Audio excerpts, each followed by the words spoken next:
Assalamualaikum warahmatullahi wabarakatuh. Salam sejahtera untuk kita semua.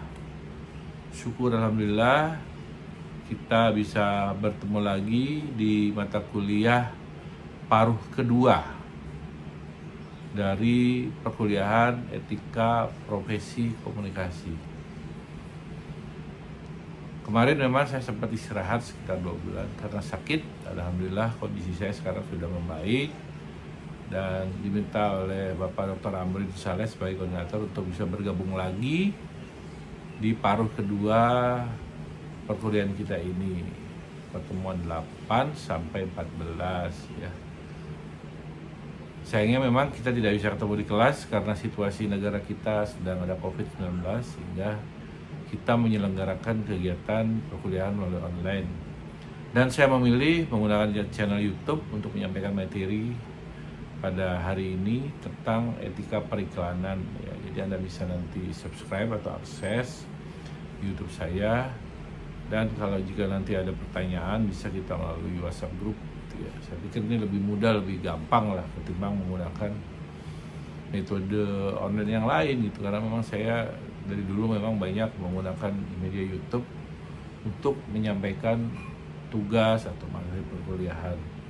Kalau misalnya subscriber saya sudah 1000, mungkin kita bisa live ya, tapi karena subscriber saya baru 400 ya, mudah-mudahan nanti tambah bisa 1000 sehingga kita bisa live YouTube pada saat perkuliahan itu berlangsung.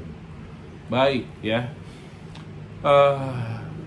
etika periklanan. Nah, Anda udah nanti di semester 5 itu ada mata kuliah advertising periklanan, dan kebetulan nih bimbingan saya TA 54 ya, angkatan 54 kalau nggak salah, itu juga ada yang yang tahap kedua nih, yang PKL-nya di advertising gitu, Denso kalau nggak salah ya, sebuah advertising kerjasama di Jepang kalau nggak salah ya, konsorsium gitu.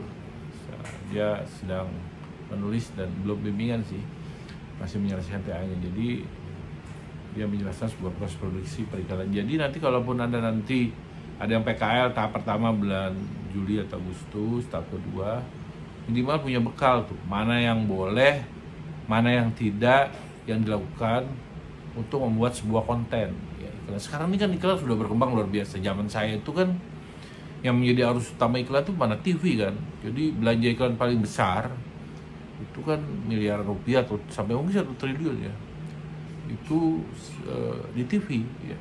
Televisi itu nomor 1, jadi disedot oleh televisi, kemudian baru surat kabar, baru radio, baru media-media yang lain. Tapi setelah era digital ini, era digital kita masuki, paradigma itu berubah, di mana sosial media ini juga menyedot belanja iklan yang besar di Indonesia.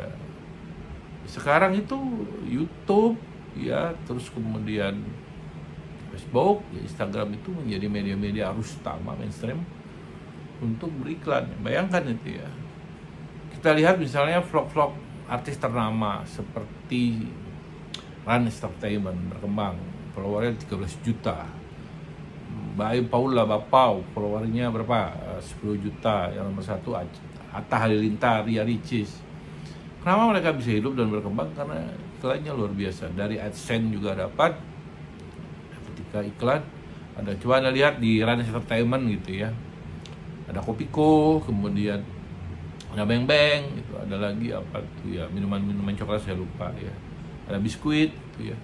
Selain dapat AdSense dari YouTube, dia dapat juga iklan dari langsung dari produk-produk yang perlu dipromosikan. Selain juga yang masih kuat itu di outdoor ya. Sekarang itu kan billboard itu udah agak nggak musim ya. Billboard pun sekarang sudah 3 dimensi ya, yang Videotron ya. Bahkan Videotron itu sekarang bisa di gedung-gedung besar itu perkembangan terbaru iklannya. Tapi kalau lagi krisis seperti sekarang ini, negara kita lagi krisis nih. Jadi COVID-19 itu membuat ekonomi kita menurun, dolar 17.000 ya. Akhirnya apa? Perusahaan melakukan efisiensi. Salah satu yang dilakukan itu belanja iklan diperketat ya, karena kan promosi ya. Belanja iklan diperketat itu membuat kehidupan media menjadi juga kembang kempis gitu. Bayangkan kalau TV tanpa iklan, Surat kabar tanpa iklan, radio tanpa iklan, termasuk juga sosial media tanpa iklan, nggak mampu. Ya Rancis Terman di karyawannya berapa, gajinya dari mana, pendapatannya dari mana kalau nggak dari AdSense dan iklan. Ya. Jadi ini akan ada kecenderungan pelambatan ekonomi dan membuat belanja iklan sekarang tahun ini akan banyak berkurang, dan itu akan berpengaruh juga.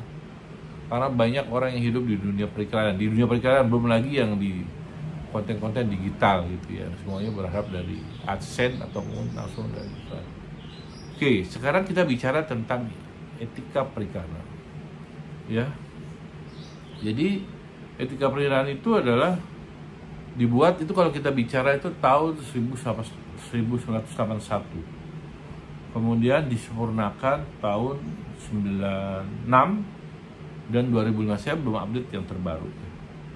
Jadi kita punya di Indonesia yang disebut dengan Etika Pariwara Indonesia, EPI, ya, Etika Pariwara Indonesia. Itu dibuat oleh Perhimpunan Perusahaan Pengiklan Indonesia, P3I. Saya lupa katanya. Pokoknya namanya perusahaan-perusahaan iklan itu punya organisasi profesi, seperti wartawan juga punya, fotografer, juru warta, kameraman punya. Jadi mereka berkumpul, P3I itu, Perhimpunan Perusahaan Periklanan Indonesia, merumuskan kode etik yang disebut Etika Pariwara Indonesia. Jadi mereka merumuskan mana yang boleh, mana yang tidak. Ya. Jadi itu menjadi satu hal yang mengikat bagi mereka. Ya. Apalagi sekarang kita udah punya juga organisasi non pemerintah disebut KPI, Komisi Penyiaran Indonesia.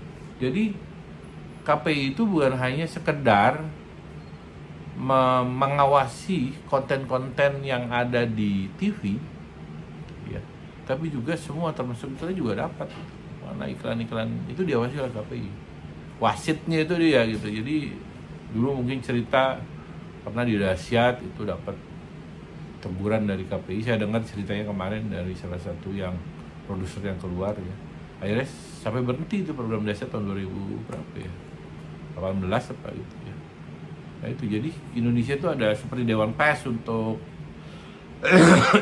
Dewan Pers untuk produk jurnalistik, KPI untuk semua produk yang berlaku untuk siaran. Tapi untuk sosial media belum ada. Kalau di Malaysia ada loh. Malaysia tuh ada dia yang mengawasi konten. Kalau kita kan untuk sosial media tuh KUHP ya. Undang-undang transaksi elektronik gitu ya. Jadi kalau kita membuat status gitu yang menghina orang, dipolisikan gitu kan. Ada status menghina pejabat, dipolisikan, di penjara gitu. Itu yang terjadi. Jadi beda dengan Dewan Pers ya, kemudian beda dengan iklan gitu. Mereka punya aturan tersendiri. Kalau bahasa hukumnya lex spesialis, hal yang khusus. Ya. Kemudian EPI, Etika Pariwara Indonesia ini memiliki dasar-dasar lah kira-kira yang mengikat bagi perusahaan periklanan di Indonesia. Di Indonesia, yang pertama bahwa iklan itu harus jujur, benar, dan bertanggung jawab. Itu poinnya ya. Jadi yang pertama adalah konten iklan yang diproduksi oleh perusahaan periklanan itu adalah harus jujur, benar, dan bertanggung jawab. Boleh lebay lah. Jadi kadang-kadang ini kan iklan ini banyak lebay juga, tidak sesuai dengan kenyataan. Dia membangun persepsi seperti itu, ternyata kenyataan enggak. Kadang-kadang saya suka sering kadang-kadang dalam diskusi di warung kopi itu bilang iklan Sunsilk itu kan seperti berkilau. Bener nggak sih setelah kita pakai sampo Sunsilk rambut kita berkilau bener gitu seperti yang di iklan? Ya, jadi kan iklan itu kan persepsi, ya kan? Kalau kita bicara tentang iklan Marlboro ya, rokok itu kan yang dibangun kalau ngerokok Marlboro itu orang yang berpetualang, yang gentle. Emang bener nggak sih kalau kita ngerokok Marlboro itu kelihatan seperti petualang, seperti yang di iklan-iklan itu, gentle, gagah, maco? Belum tentu juga kan. Nah itu hal-hal yang sebenarnya bisa kita perdebatkan dalam konteks mengkritisi iklan yang ada di Indonesia khususnya ya. Jadi pertama itu prinsip dasarnya adalah jujur, benar, dan bertanggung jawab. Yang kedua, bersaing secara sehat. Saya masih ingat gitu kan, kita bicara tentang persaingan antar deterjen antara Rinso, antara Etek dan lain-lain. Bahkan iklannya itu luar biasa sampai disebut namanya gitu. Kalau pakai ini, walaupun omongannya itu dia sensor, tapi kan kelihatan gitu. Itu nggak boleh sebenarnya. Produk-produk seperti itu yang deterjen yang banyak itu ya bersaing secara sehat saja. Rinso, Etek, kemudian Daya gitu kan, kalau di iklannya kan ngeri banget itu. Lagi kalau ikannya bersifat testimonial itu, ibu-ibu kan, kalau pakai ini. Ya itu kadang-kadang sempat kita memasuki fase persaingan tidak sehat teriklan. Harus sehat, ya, harus fair gitu. Yang ketiga, melindungi dan menghargai khalayak gitu ya. Makanya ada aturan di Indonesia kalau yang namanya iklan rokok tuh harus di atas jam 10. Ada nggak iklan rokok pagi? Kalau jam 10 sampai jam 12 itu baru ada iklan rokok. Itu cara untuk membatasi, untuk melindungi dan menghargai khalayak. Kemudian juga prinsip yang lain, tidak merendahkan agama, budaya, negara, dan golongan. Ya ini syarat nggak boleh ya. Iklan itu harus fair ya, harus kreatif ya, dan tidak boleh menyinggung hal yang berbau sara. Dan yang terakhir, tidak boleh bertentangan dengan hukum yang berlaku ya. Udah tahu ini dilarang, ini ditabrak gitu ya. Kadang-kadang ini kan disinilah kreatif seorang iklan itu benar-benar harus punya wawasan. 6 atau 5 dasar-dasar yang dibangun untuk membangun iklan itu harus benar-benar dikuasai. Sama deh kalau saya seorang wartawan nih, saya harus sudah luar kepala namanya kode etik jurnalistik. Harus berimbang, cover both side, tidak. Kalau ada misalnya korban perkosaan gitu, harus dipakai nama inisialnya. Kalau misalnya ada gambar gitu, gambar jurnalistik yang menimbulkan kengerian harus di blur, itu udah harus di luar kepala. Itu mengikat buat kita, dan ini pun sama ya. Kode etik atau etika pariwara Indonesia itu mengikat semua bagi kru yang terlibat dalam proses produksi iklan apapun bentuknya ya. Jadi kalau kita lihat stakeholder, ruang lingkupnya itu siapa ya? Pertama adalah ada EPI, etika pariwara Indonesia, yang menjadi payung, menjadi landasan pedoman bagi konten iklan, ya, pengiklan, perusahaan periklanan, media, khalayak, dan siapa yang mengawasi. Ini ruang lingkupnya, stakeholdernya gitu. Jadi EPI itu, etika periklanan Indonesia itu menjadi pedomannya bagi siapa? Bagi yang membuat iklan, bagi kontennya, yang membuat iklan, kemudian medianya juga, halayaknya juga, dan yang mengawasi ya. Jadi sebenarnya P3I juga melakukan pengawasan terhadap konten ini. Tapi kan kita sudah punya Komisi Penyiaran Indonesia, ya itu juga diawasi. Kan misalnya kita lihat nih iklan obat gitu ya, atau iklan farmasi. Orang pakai baju dokter nggak apa-apa, yang penting kan dia tidak tidak menunjukkan saya dokter apa lengkap dan sebagainya, karena itu kan nggak boleh gitu. Kenapa iklan obat itu harus menampilkan dokter ya, untuk meyakinkan orang gitu. Misalnya nanti kita dalam pertemuan ke-9 saya akan lebih menjelaskan tentang detail kategori-kategori iklan ya, termasuk bagaimana rokok, minuman, sebagainya, itu diatur secara detail gitu ya, supaya itu tidak dilanggar oleh stakeholder itu ya, baik itu produsennya, produsen iklannya, pengiklannya, dan sebagainya. Jadi misalnya saya nih media massa ya, RCTI lah gitu, saya bisa menolak. Saya lihat iklannya ini nggak sesuai nih, saya tolak karena tadi melanggar 5 prinsip etika pariwara Indonesia. Itu bisa ditolak ya kalau memang ini ya.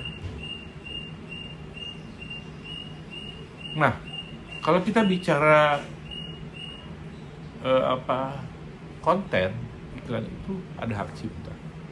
Nggak boleh itu hak cipta itu, karena itu kan kreatif gitu loh. Jadi nggak boleh ditiru ya. Kadang-kadang kan orang Indonesia kan senang niru ya. Film aja niru film India gitu ya, lagu kadang lagu mana gitu diciptakan, itu orang Indonesia kurang kreatif gitu loh. Sehingga kalau misalnya ada yang ingin menggunakan atau apapun harus izin. Kita kan ada undang-undang hak atas kekayaan intelektual, apalagi kalau iklan itu sudah terdaftar di Kementerian Hukum dan HAM dan memiliki nomor register hak ciptanya. Ya nggak bisa, apalagi kalau iklan yang terkenal itu kan udah menjadi idiom masyarakat gitu ya, cepet-cepet ciptain sehingga tidak ditiru oleh orang lain. Kemudian yang kedua bahasa, tentunya pakai bahasa Indonesia ya. Tapi bahasa itu harus sesuai lah kira-kira ya. Bahasa iklan itu nggak boleh lebay gitu ya. Bahasa iklan itu harus sesuai dengan karakter halayaknya. Contoh, kalau kita misalnya bikin iklan gitu ya, obat gitu, sering bikin obat di radio gitu, pas di Sukabumi sana ya cocoknya pakai bahasa Sunda lah, Cianjur gitu ya, memang benar halayak itu memang bahasa ibunya bahasa. Tapi kalau untuk Jabodetabek ya bahasa Indonesia. Jadi ada beberapa versi iklan gitu menggunakan bahasa Jawa. Contoh nih, kemarin saya menarik juga nih, bagi iklan juga nih, Gubernur Jawa Tengah gitu kan, mengendorse salah satu artis dari Jawa Tengah juga ya, direkam gitu ya, kemudian dia ngomong pakai bahasa Jawa, Soimah kalau nggak salah ya, dan diupload di Instagram ya. Dia bicara dengan bahasa Jawa supaya orang tidak mudik ke Jawa Tengah karena dalam situasi corona seperti ini. Bayangkan kalau dia carrier, dia datang ke rumah ya, kemudian karena carrier itu bisa menularkan orang tuanya yang sedang stroke atau apa gitu ya, nular semuanya. Dan Ganjar mungkin atau Dinas Kominfo mengendorse Soimah untuk buat itu, buat testimoni. Ya, itu iklan menurut saya ya. Dengan bahasa Jawa ya, itu kan paling mudah. Atau yang kemarin juga ada tuh konten dan Kamil menggunakan bahasa Sunda, petani gitu kan, dengan bahasa Sunda kasar gitu, itu bisa jadi viral, itu mudah dipahami. Saya mah petani gitu. Jangan sampai nanti saya kena corona. Kalau kena corona gara-gara orang mudik kampung saya, siapa yang bisa bertani? Nah, itu contohnya bahasa kan ya. Oke, itu satu. Jadi bahasa itu harus cukup. Yang kedua, tidak menggunakan kata-kata yang bersifat superlatif, bombastis. Superlatif itu bombastis, misalnya nomor satu, paling top, ya, paling baik, nggak boleh ya, kan nggak ada produk yang sempurna ya. Itu menurut saya itu bagian dari etika juga ya. Memang di sini kuncinya di kreatif ya, bagaimana dia bisa membangun storyboardnya yang bagus, pilihan diksi katanya juga yang tepat, udah diingat, tapi tidak lebay, tidak superlatif ya. Jadi ada bahasa-bahasa, diksi-diksi khusus itu di dunia periklanan yang memang tanda kutip dilarang gitu ya, tidak tepat karena dianggap, kadang-kadang itu dianggap campaign yang tidak sesuai dengan kenyataan. Kemudian ada juga tanda-tanda ya yang memberikan khusus. Misalnya gini, saya kasih contoh. Di iklan rokok itu kan di bawah ada pernyataan kan, barang siapa merokok gitu, merokok itu merusak janin dan sebagainya. Itu ciri, itu kan bagian dari perlindungan pada konsumen. Kan rokok tuh ya, rokok iklannya apa pasti bawahnya itu ada imbauan dari pemerintah, merokok itu merusak kesehatan dan janin dan ini gitu kan. Nah, itu kan sebuah aturan yang harus dipenuhi. Satu sisi rokok itu mempromosikan, satu sisi ada statement itu. Jadi beradu itu antara positioning yang akan dibangun dengan kewajiban untuk membuat label itu. Ya kan itu, tapi tetap aja orang juga tetap merokok gitu kan, nggak kepengaruh juga gitu kan, karena memang orang Indonesia itu paling gampang diprovokasi melalui iklan. Tadi kan kata-kata itu ya, satu-satunya gratis, pencantuman harga itu penting ya. Harga itu kalau di dalam iklannya harganya 900 taruh juga. Nah, suka ada tuh sampo yang sachet harga sekian 1.000. Jadi situnya juga di iklannya, misalnya di labelnya 1.000 ya di iklannya 1.000. Jangan Anda menggunakan harga pokok produksi gitu. Dibilang 900 rupiah gitu kan. Itu kan harga promosi ya. Tapi ternyata di pasar harganya 1.500, itu nggak sesuai. Kemudian harga itu penting ya, jadi tidak membohongi. Ada garansi itu juga penting ya. Kemudian warranty ya, misalnya uang kembali atau gimana, itu penting ya. Jadi saya sih punya pengalaman juga di sosial media gitu ya, di Shopee atau di Lazada sering belanja itu kadang-kadang nggak sesuai juga itu. Kelihatannya asli original tapi bajunya nggak sesuai. Mau komplain gimana, malas gitu. Sebenarnya itu kan bisa juga kita komplain dengan konteks garansi. Jadi iklannya itu nggak sesuai gitu. Ya, jadi sekarang saya belajar juga untuk beli sepatu di online shop tuh harus tahu ada stiker gitu yang asli, yang tidak itu kan ada istilah-istilah yang original atau tidak pakai box gitu kan, itu harus paham juga itu. Ya sehingga asli tapi tidak pakai box gitu, tapi ini imitasi atau apa gitu ya. Itu istilah-istilah yang harus kita paham sehingga kita tidak tertipu. Ya memang kelemahan kita belanja online itu ya kita nggak bisa. Ya makanya saya selalu mencari, pribadi saya nyari misalnya situs-situs belanja yang bisa memberikan garansi. Jadi ide itu kan katanya asli, Zalora gitu. Tapi pengalaman saya beli di Shopee, Lazada ya banyak juga sih nggak puas itu. Kaosnya banyak tipis atau ya tadi kok nggak sesuai dengan aslinya. Ya itu pengalaman-pengalaman. Terpengaruh iklan juga gitu ya. Jadi memang iklan begitu tuh, kadang suka membawa kita pada oh ini kayaknya asli dan sebagainya. Ya, kemudian juga ada perlindungan terhadap konsumen ya. Kemudian soal ini waktu ya, kalau di produk tuh harus dipasang misalnya kapan expired dan sebagainya itu harus. Ya, kemudian ini banyak sekali nanti mungkin bisa di-share poin ini. Sebenarnya ketika profesi ini ada bukunya, cuma sekarang kan dilarang nih memproduksi buku, jadi nggak tahu nih ya. Kalau ada buku tuh lebih mudah kita belajar nih, tapi mungkin nanti bisa di-share juga bahannya untuk terkait ini, karena nanti ini pertemuan etika perizinan ada dua, ini secara konseptual. Yang penting ada menguasai 5 hal tadi tuh, yang jujur ya, tidak boleh melanggar hukum dan sebagainya. Itu prinsip dasar etika paru Indonesia. Nanti minggu depan saya akan menjelaskan lebih detail sub divisi atau bagian-bagian kalau yang ini boleh ini nggak boleh gitu. Ya itu minimal Anda punya pemahaman nanti ketika Anda misalnya PKL atau bekerja, itu pemahaman dasar. Nanti pun ketika di sana pun Anda akan dijelaskan lebih detail lagi tentang mana yang boleh. Kalau saya bicara etika itu adalah mana yang boleh, mana yang tidak gitu loh. Ya itu untuk menjaga dari kualitas dari produk iklan itu sendiri kepada publik. Mungkin itu saja bisa saya sampaikan sebagai pengantar. Nanti kalau mungkin ada yang bertanya bisa melalui komen atau di WA group atau sebagainya ya. Yang penting Anda tetap semangat walaupun di lockdown di rumah udah hampir 2 bulan mungkin ya. Pembelajaran sudah berjalan dengan segala keterbatasan yang ada ya. Jaga jarak dan jaga kesehatan dan selalu pakai masker, itu pesan saya. Terima kasih. Billahi taufiq wal hidayah. Wassalamualaikum warahmatullahi wabarakatuh. Salam sejahtera untuk kita semua dan tetap semangat.